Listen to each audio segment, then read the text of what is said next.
Waco. I am your host, Debbie, here to help you get in the know about Waco. This week, I'm going to be talking about some small businesses here in Waco, and I have some special guests in the studio. Go ahead and introduce yourself. Well, hello. My name is Matthews-Hessel, and I am with Gentle Transitions Hospice. I'm one of the co-owners there. My mom and I started Gentle Transitions Hospice together about 4 years ago. And so it's been quite a journey from that point to where we're at today. Yeah. So, And you have your beautiful wife here in the studio. yes. Hi. Go ahead and introduce yourself. Hi, everybody. My name's Tara Matthews-Hessel. Me and Evan are recently married. Thank you. Yeah, we got married last year in the Grand Canyon during the pandemic. So that was great. Yeah, it was fun. And it was not a lot of crowds. Yeah, it was a great excuse to not have to have a gigantic wedding. Yeah, so it was an amazing excuse not to have to invite, hundreds of people and pay for their food and drinks at our wedding, So it was really nice. But like I said, my name's Tara Matthews-Hessel. I am a small business owner here in Waco. I've started a little company called Interstellar Apothecary, and I just specialize in really cute and whimsical candles, and I kind of dabble in smelting bismuth crystals as well. It's just, the business gives me an opportunity to bring out the fun side of things, to be more creative, and really, too, getting to interact with the community, because I'm doing a lot of pop-up markets and local events, and it's really been so much fun. I started the business about 4 months ago, and it's going really great so far. Yeah, that sounds amazing. Thank you. And what brought you to Waco? Or are you guys Waco natives?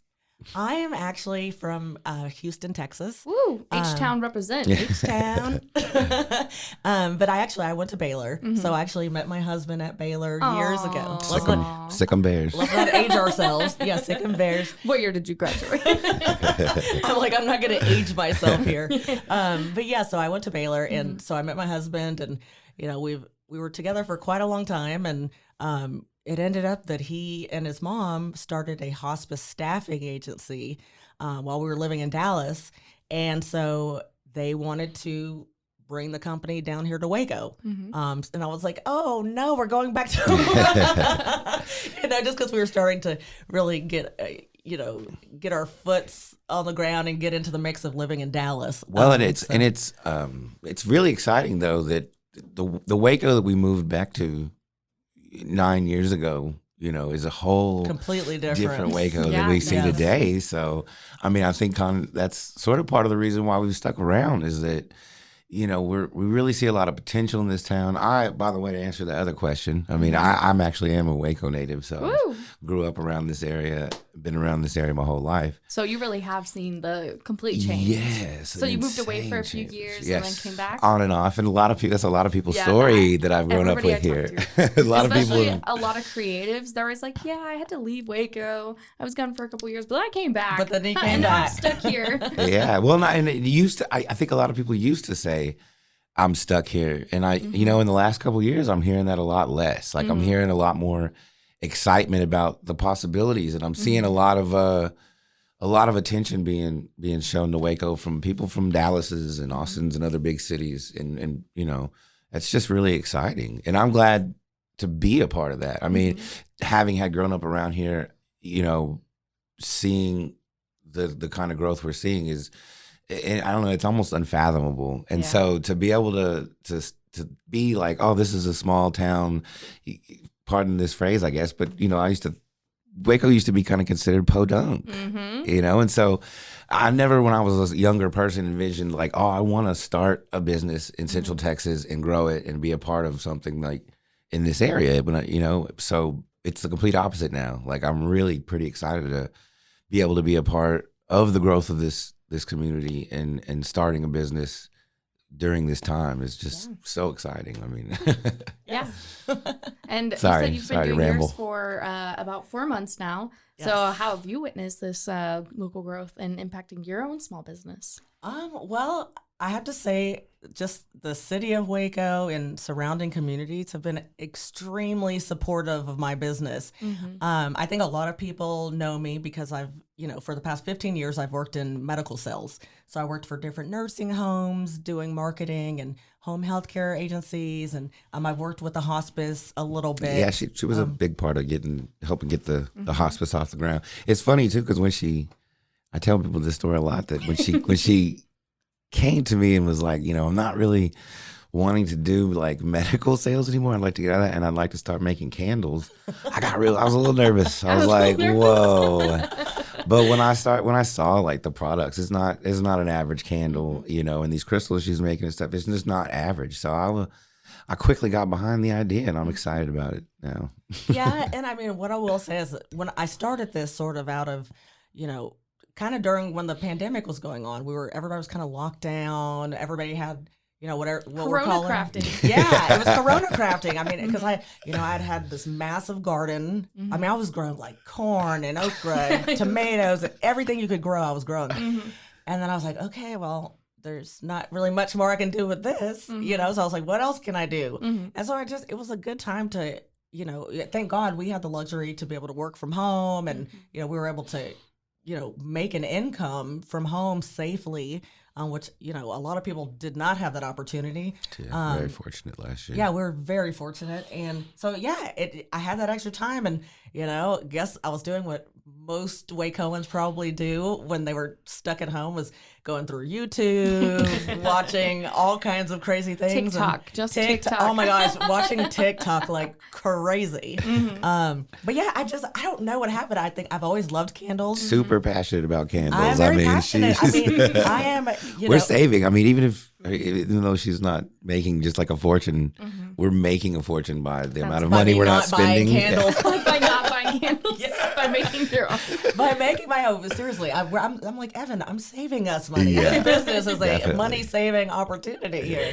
I love that. Yeah, but it's the cool thing about this business is, like I said, because I worked in such a, in the medical field, it's such a serious industry. It's so, you're really, you have people's lives in your hands. Yeah. Like, it's very serious. And I still love doing that work. I love, educating people about their different healthcare options, talking about my family's hospice. I mean, I love doing that. But this gives me just like such a great creative outlet to just be myself and be fun. And like, if you see my products, my candles, my crystals, there's just something really just whimsical and exciting about them. It's just everything. This is stuff that I would have done when I was a kid. Like even my, I make cereal bowl candles. I love them. Yeah, and it's like they remind you you of. It takes you back. It takes you back of watching. You like smell it, and just like you remember just sitting on the couch watching Saturday morning cartoons. Watching cartoons, watching the Looney Tunes, and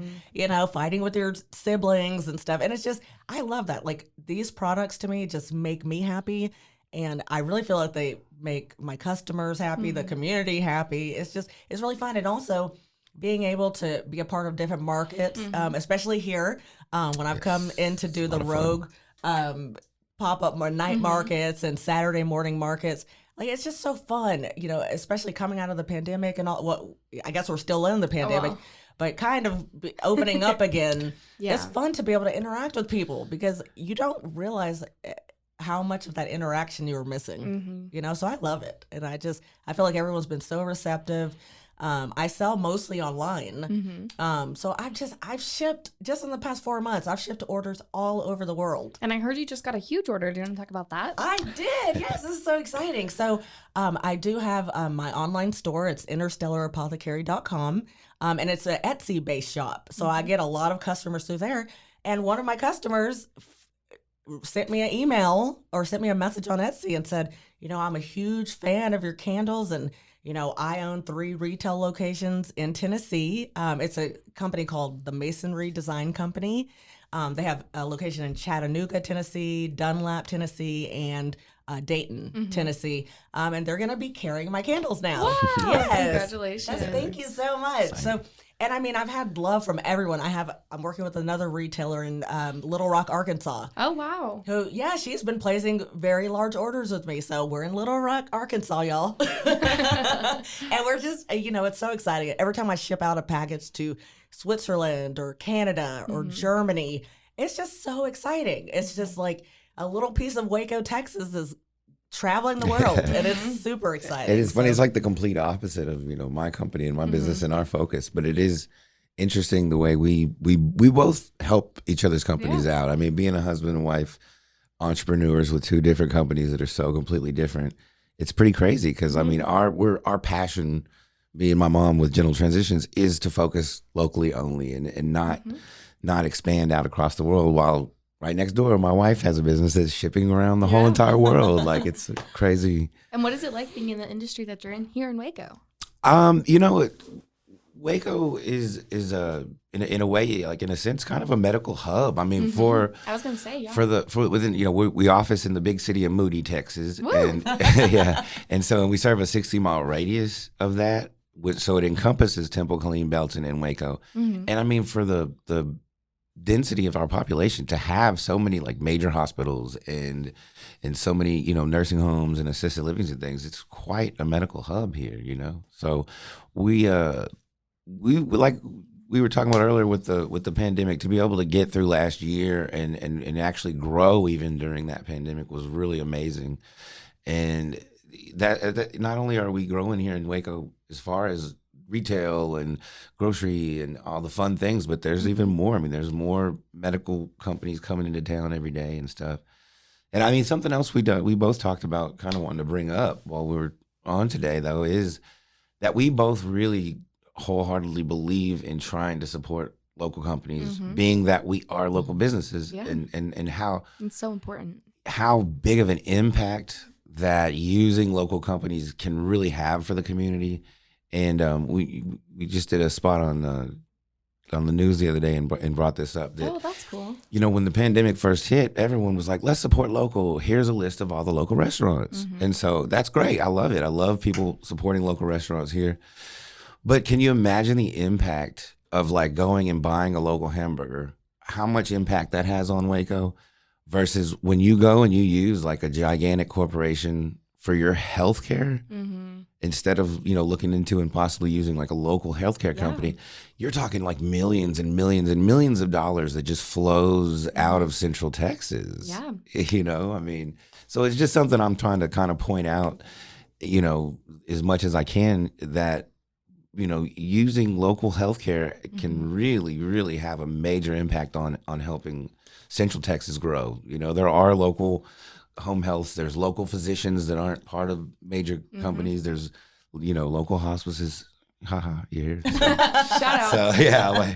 Well, how do you think that's adapted since the pandemic, especially with being regionally based here and providing services to people here? It's been a little tougher for me, even though we were able to grow, it's been a little bit tougher for our company to sort of get the word out. I'm glad and excited that you guys have invited us on and things like that, because we are having to kind of sort of think outside the box a little more these days, because, everyone in healthcare right now is struggling a little bit because there's the fear of going into hospitals right now. There's the fear of being at nursing homes right now and stuff like that. So really across the board right now, even doctors' offices, people are visiting their physicians less during this. So everybody's kind of struggling with their bottom line at the moment. But we're making it through. Well, speaking of those outside of the box ideas, you're gonna say about the event you guys are having coming up soon? Yeah, we're still trying to pin down a date for it, but it's funny. My mom always tells people, we don't need to be a big giant corporation ever. Our goal isn't to be the only thing I want, and I've already got it, is the only thing I wanted in life was a Corvette. So it's so true. So she's got herself a little Corvette, and she's a member. If you've ever seen her, So his mom, Gwen Dalton, she's a hospice nurse for, 25 plus years. She's a character, if any of you guys know her. But yeah, have you ever seen like a crazy blonde lady driving down Valley Mills with the top down in her Corvette and she's jamming like, some 70s rock? That's her. That's her. That's my mother-in-law. Yeah. So, she's a member of the Corvette Club here in Central Texas, and we're trying to pin down a date at Royal Manor in Hewitt to do like a Corvette cruise for their residents. So I think that'd be a lot of fun. So grannies and Corvettes. Yes, I think it'll be a lot of fun for them. That like I said, as soon as we get a date pinned down, we'll come back on and let everybody know. Yeah, and you have some markets and some other stuff happening. Do you want to talk about those events? Oh yeah, well, I've been kind of inundated lately with these orders. Yeah, which is so. I'm excited. I'm happy anytime I'm busy. It's because who can really? How many businesses can say that after 4 months? It's super exciting. But yeah, there's a lot of upcoming events coming up. One of the big ones I'm super excited to be part of is Lulu Bells is doing the big fall market. That's October 28th through the 30th? I believe somewhere around there. But question mark. But yeah, I just received my vendor application and all of that this morning, and so I'm getting all of that filled out. But once again, it's like events like that is giving small businesses in town this opportunity to reach such a large population of people who are from here, who are from states and states away, from different countries. And I think they believe there's going to be anywhere from 150,000 to 200,000 visitors to the market. Yeah, over 3 days. So that's super exciting. And of course, I love doing events with the Skellington. Skellington Curiosity. Shout out, you guys. I love Kylie and I love her husband. I love how they put these really just they're just fun events together, because, we are in the Bible Belt and it can be a little conservative around here sometimes, but I like what they're bringing to the table. It's sort of exposing you to, totally different things. They always get shouted out on the because they're the bomb. They're so fun. I've got to meet with Kylie soon, but she's wanting to carry our candles as well in Skellington Curiosity. So, and we couldn't be more excited. I'm very excited, but I just ordered, I'm starting to get my Halloween inventory together and my Christmas stuff. I've got to start getting that together. And I just got the most awesome, I got Freddy Krueger and some Beetlejuice candle molds in. So I'm excited. Yeah, you guys check me out at www.interstellarapothecary.com. And or follow me on Instagram at Interstellar Apotheca. But every time I could wake up at 3 a.m. one night and come up with a new product, but guess what? That's the luxury of having your own business. And when that creative mood strikes you, it strikes you. Yeah. So, I'm always coming up with stuff. And, like I said, I love working with Kylie and being part of her markets. And it's just so fun, So I'm super excited. And there's so many events coming up. You can find those on my Instagram, Facebook as well. Yeah. For sure. And speaking of the community and other things like that, what is something you guys would like to see more of in Waco? Especially from your two perspectives. Well, I've been saying this for years. Because we're starting to see a little bit of growth downtown, but I think one day I could envision like Waco having an actual skyline, and I could envision like Waco having like a lot more lofts and people who really live and thrive in downtown. I'm waiting for Waco to have like a full grocery store here in downtown. I think we'd see a lot of growth with even a small like gas full station, convenience store, bodega, or a little Whole Foods or something would be nice. I think.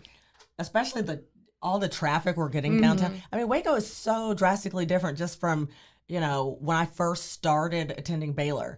Like, this is crazy. There was nothing really there wasn't like a lot of touristy type, really destination spots here. And now it's like, I'm excited for like family members to come in town and visit because it's like, oh my God, we got to take you here, here, and here. So yeah, would we love a Whole Foods kind of downtown? Yeah. And also I said that we definitely need a cheesecake factory. That's how you know you've made it. You've made it when you have a Whole Foods and a cheesecake factory. I will say that because we just got the Top Golf. So that makes us feel like Waco's really coming up in the world. Yeah, that's nice. It's nice. I think I have to say too, I guess our city council maybe in a way has done like a really good job with trying to entice some of these people, because some of those bigger name people like that is really interesting to even see them being here in this town. I mean, Amazon. Look at Amazon coming in right there. That's a lot. The new of SpaceX stuff. Yes, Oh my God, SpaceX. double SpaceX. Now your house is gonna be rumbling SpaceX from more. Rumbling. And it's so funny because, with Waco being 15 miles or 20 miles from McGregor, you don't think that you can hear it. You can, But wait. You can, because even we. All this complaining, and then we're gonna be all on Mars soon, and it'll that's all right. be worth it. Well, we'll see how that goes. Well, anything else? Yeah, is there anything else you guys want to share with us today? I think I'd like to just share how much like I said, I love my candles and my crystals. They're so much fun. But for me, really the lifeblood of sort of our family and what's going on is the hospice. I'm so proud to be a part of it. Everybody, because, I work with them here. I do some behind the scenes type things with the hospice currently. And sometimes you may see me out marketing or something, going to a dinner or an event with the company. But it's just, to me, they're just doing like God's work. They're just doing something so amazing. And Evan didn't really touch on it, but to me, the thing that makes the General Transitions Hospice so special is that it's a family business. Yeah, It is like Evan's mom is the co-owner. His dad runs the HR department and emergency preparedness. His aunt is the, office manager. We're literally, his grandmother, she's a character. If you guys ever get to meet her, her name's Arlen Story. Amazing. I just love her. But she's usually out volunteering, doing hospice volunteer work, just because, she's recently lost her husband to, was it Alzheimer's? It was Parkinson's? Yeah, Parkinson's. Parkinson's with Lewy bodies. So she's, she got to experience hospice, and she knows firsthand just from, volunteering with us and just her own experience, like how important it is, like how important the actual hospice care is, and how important the bereavement process is. Like once they do, General Transitions Hospice offers a 13-month bereavement program. And to me, that's so, most hospices do offer that. They have to. They're legally obligated to, but it's, it's such an important part of the hospice experience. And I will tell you this quick story. A few years ago, I actually lost my mom to colon cancer. Oh, wow. And she was 46 years old. Oh, so goodness. and I think I was 26 at the time. Wow. So when you're 26 years old, you are not thinking about hospice. I knew about hospice because I've worked in the medical field. Yes, but I don't know. A typical 26-year-old is not going to know on the other anything. side. Yeah, on the other side of hospice. Whether it's just so unheard of as far as, like she said, even being the daughter of a person on hospice at that age is just unlikely. And at any age, really, but especially younger, it's it just affects people differently. And so I just, thank God my mother-in-law and my husband own their own hospice, and they were able to actually come to Houston. Oh, wow. And his mom, my mother-in-law, took care of my mom. Oh, wow. Just because the care she was getting, the hospice that was recommended to her in Houston was inadequate. And you guys, not every hospice is created equal. I will say, when you get that call or you have that talk with your physician about hospice, ask them what your options are. Yeah. This is just like everything else. It's a consumer-based market. Yeah. Healthcare is a business. So you have options. Like, if your doctor tells you, hey, I want you to choose this hospice, or I want you to choose this home health, or you got to go to this nursing home. No, you don't. You do your research. Find the company, find the group of people who you feel comfortable with, because these people are going to be like in your home. They're going to, I've seen so many instances of just all of us, everybody involved in the hospice, like we become part of those people's lives, like forever. There are some patients who they still come over for Christmas and Hanukkah. Wow. There's people who Evan's mom especially, she's just got the biggest heart ever. And when she loves you, she loves you. Like you're going to be a part of her life, and she takes people in. But my main thing is just no matter what age you are, if you're going through hospice, just understand that you have choices.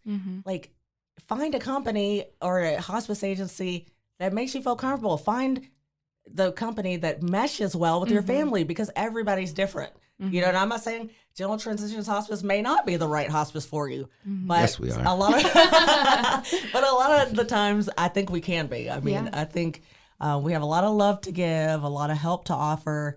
Well, and it kind of goes back to the idea we talked about earlier with, you know, using a local company. I mean, there are hospices out there that are publicly traded. There's hospices right here in Central Texas that are publicly traded.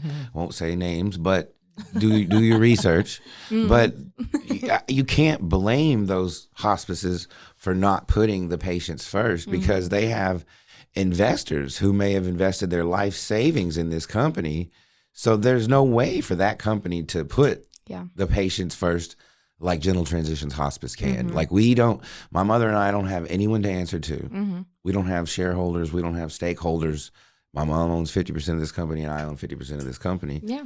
So, you know, we can put patients first without a doubt. There are some companies out there that, you know, can't. Because even if they're not necessarily publicly traded, if it's a company that's taken on a purely capitalistic investorship, you have, you know what I mean? You have to look at it like, that person has invested a bunch of money with me, and I need to make sure that they have a return on that. So even a small investment can make it to where, you know, you can't necessarily put patient care as number one. You have this other thing over here that you got to be worried about. That's crazy. And even like this kind of rewinds back to something that my wife brought up. You know, this company means a lot to my mom. We even down to our logo. If you check us out at www.gentle-transitions.com, you'll see our logo that has two people walking across the suspension bridge, the suspension bridge. So, but those two people are, one is Sherry, my mother-in-law, and then one is my grandpa. Because even though my mom and I had both been in hospice for a long time, those were the two cases that we were on the other side of. Yeah. And one case with my grandpa was a really good case. You know, our family grieved very well, and we had a tremendous amount of help with hospice.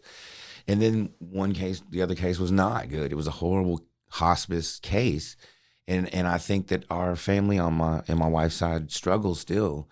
So those two cases are important enough to be on our logo, because they really showed us what, like, the lasting term, you know, how long it can last when you have bad hospice. It's not like, oh, your family members passed away and your hospice case is over and then there's nothing else there.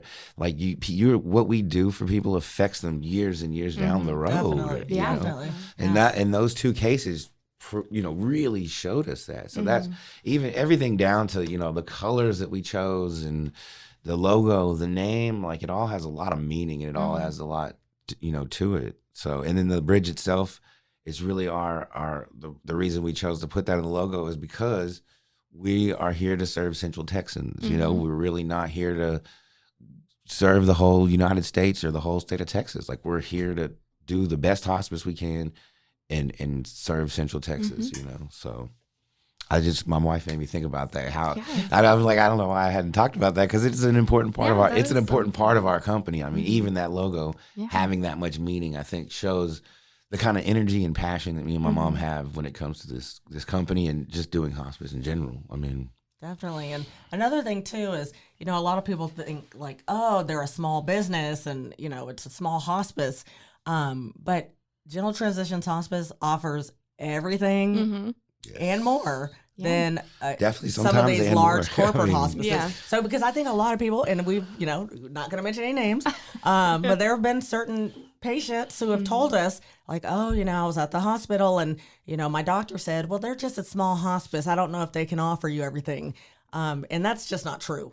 We offer we're governed by Medicare. We're governed by the Department of Health and Human Services. We actually just got a 100% perfect Medicare rating on our last survey. So I don't know if any other hospice in this area can say that. So we do that as a family, as a small company. We have such a great team. All of our nurses, our physicians, our social workers, our chaplains. Shout out to the General Transitions Hospice team. Shout out to our team. They're the best. I mean, it's just everybody gets along so well. Everybody's like family. And it's such a good, when you're happy in your work environment, the nurses are happy, the employees are happy. That translates to the patients. Yeah, and being a family-owned business, I think leads kind of to that closeness. And I really feel that in order to do the best hospice you can do, you have to have a team that communicates well, that is involved with each other, that is when there's a problem with one of your team members, the other ones jump right in and help them out. And if you don't have that kind of environment, you're not going to end up doing the best hospice. The patients are going to end up, and their families are going to end up suffering if you can't, sort of create that kind of environment. And it's been a lot of work. There's been, people that have came and gone with our company, and trying to put the team together that we have. It's been a lot of work, but I mean, honestly, I'm just so thankful for the team that we have put together, because they're just amazing. Awesome. That sounds amazing. I always tell people when we're talking to them about a position with our company that we're not looking for anyone who's looking for a job. We're looking for people that are into hospice as a career, and that you know what I mean. Want to make really a positive into impact, not just as a paycheck. Yeah, there's other hospices you can go work at them, but you can't work here. Well, and that's the thing too. It's with hospice, you can't really have a bad day. Yeah. And I know we've all had those days where we're like, you're not sure at 100%. But in hospice, you have to give your 100%. Yeah. You have to come into work every day with an open heart and just a spirit of healing and love around you. I mean, it's just so important. And like I said, as someone who's experienced hospice, who's dealt, who's got that, news at MD Anderson of there's nothing more we can do. I mean, that is the most intense moment in your life, probably. I mean, there's not a lot of stuff that can top that. So just knowing how intense these moments are, that just tells you how important it is to have a solid, caring team of, really good people who are giving love and getting love and spreading love, you know? So, I mean, it's amazing. So we're very happy and proud of. Don't be another thing I've been talking about when I get a chance to talk to the public here lately is to not be afraid to give us a call with just a question, well in advance of anyone or your family members might need hospice. Try to get some education on what hospice really is, not the myths of hospice, not what you heard from a person. Try to educate yourself well in advance, because I'm telling you, it's hard to try to educate yourself right when you've had that kind of news delivered to you. It's almost too late to get all the education you really need, Yeah, and, I mean, you could be in a fog. Yeah, after getting news like that. So I mean, I was one of the worst family members watching my mother-in-law pass away. You would think I had never heard the word hospice. I mean, there was all these signs of everything that was going on right in front of my face, and I just was not. It's hard to even explain it until you've been there. As a hospice professional who's then had to be on the other side for a loved one, you can't explain it until you've been there, because every bit of knowledge I had of hospice just went out the window. Yeah. I mean, at that point, I was not a hospice professional. I was a family member that didn't know what to do. Yeah. And it was crazy. And so to have been in that situation and not had any help except for from my mom, who was all the way up in Waco that would come down, that was hard. And that's why I say, I mean, I experienced how important it is to have good hospice, and how hard it is when you don't have everything. Yeah.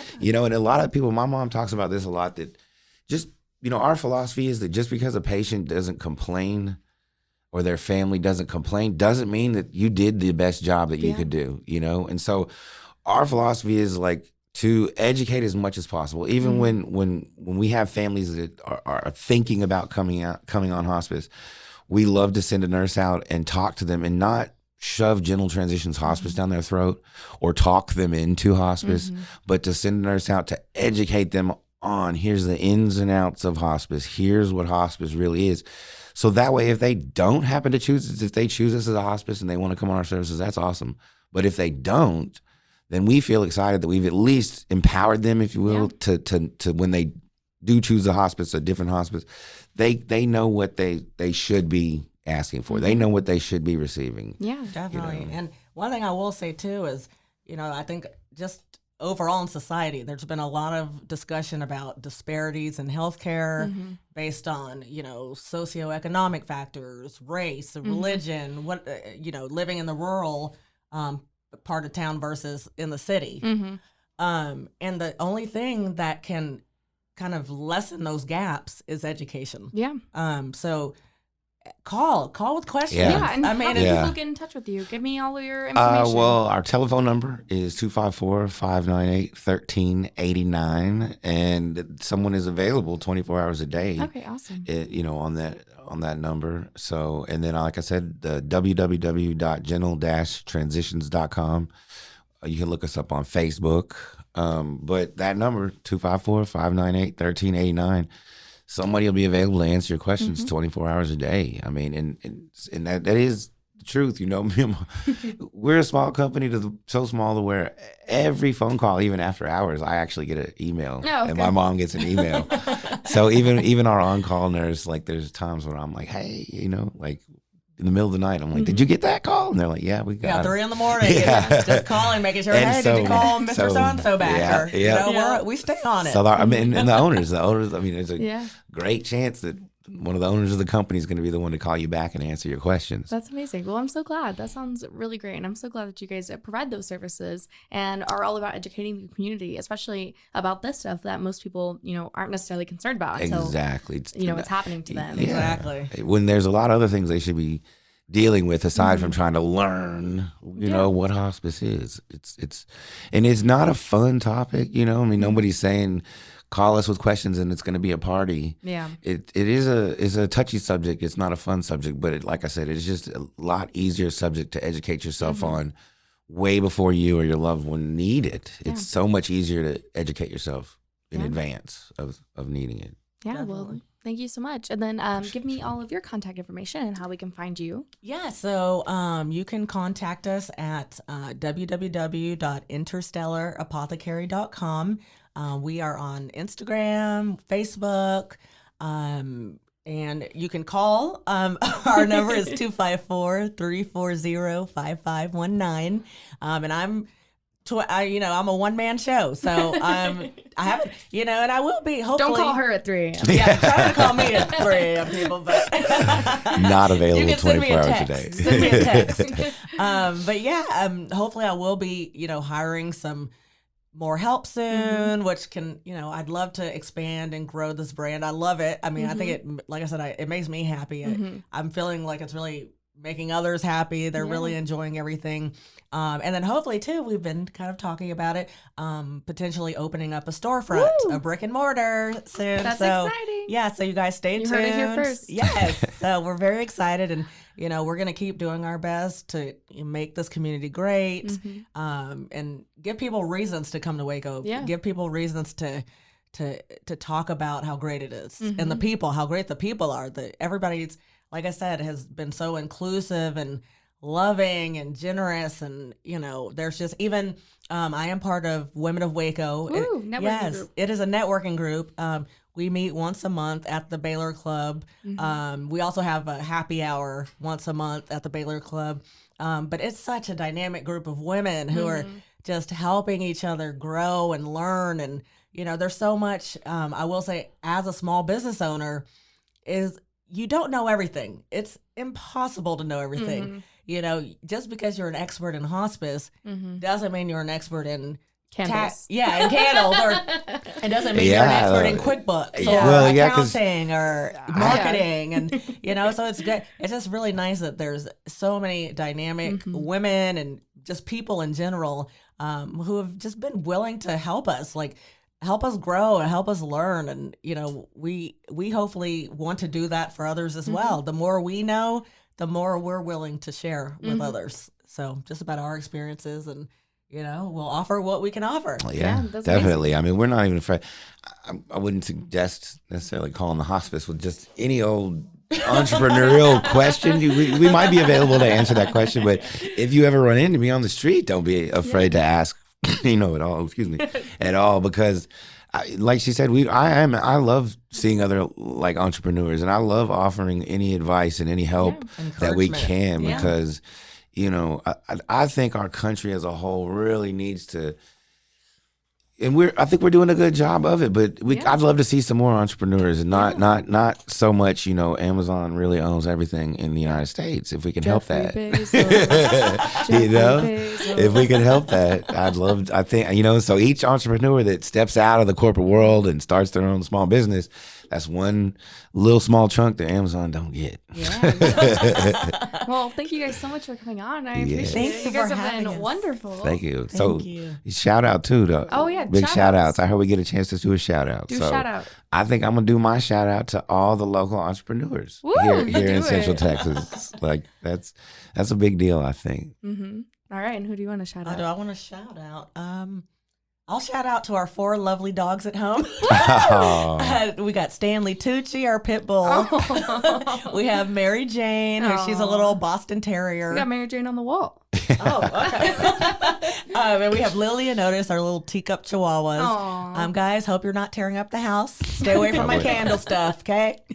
Love you guys. All right. Well, again, thank you guys so much. I really appreciate it. Thank you. Appreciate you guys having us. Thank you for tuning into this week's podcast. This is your host, Debbie, signing off. Now that you know, go. Just go, Waco. This has been a Rogue Media podcast.